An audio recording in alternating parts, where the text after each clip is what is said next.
ya ne fa da kai fa budurwar ya ko za a iya zuwa neman aurenta amma saboda Allah kana tsaye kana wannan shafa-shafan ta za a ga darajar ka ta yaya za ta yi mutunci wa ma zai auri yar wash ma'u na'am ya fari fa ta gada malam ina da wata shawara guda daya to me zai hana ba za a haɗa shi aure da Zainab ba in ya so ya aure ta ba zan haƙura ba suwai ba ba zan iya ba sai na nema wa kaina mafita gaskiya.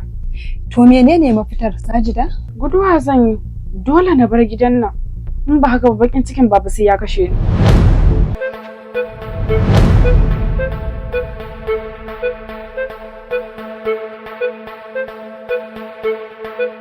Wai baba tunda na wuce na baka kana nan anan kana ka tsare 'ya'yan mutane kana ta musu bayani.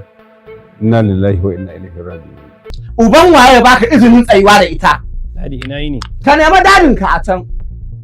Sai ka ce moda ina wuni. Idan ba za ka iya ba ka ce ta badawa ina wuni.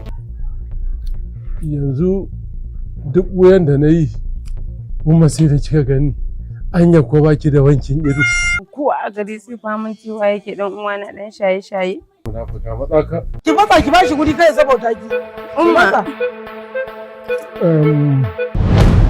Assalamu alaikum masoya ma'abota kallon fina-finan Hausa da kuma maso kusa nesa ta zo kusa. Ina sanar da ku cewa shahararren fim din nan namu mai suna Kicimin Sabon Salo insha Allah zai dinga zuwa muku karfe 7:30 na dare ranar Friday insha Allah. Akwai gwaggwabar kyauta wanda za mu muku ga duk wanda ya amsa tambayoyi a game da wannan fim din namu mai suna Kicimin Sabon Salo waɗanda za su biyo bayan sakin episode 1 kuma kyautar tamu ta fara daga kan naira 20,000 zuwa abin da ya sama. Allah ka ba mu sa'a ku zo mu taru mu kalla Kicimin Sabon Salo a channel din mai suna Kicimin TV. Wata ta yi haihuwa wata kuma a yi bari ta ci.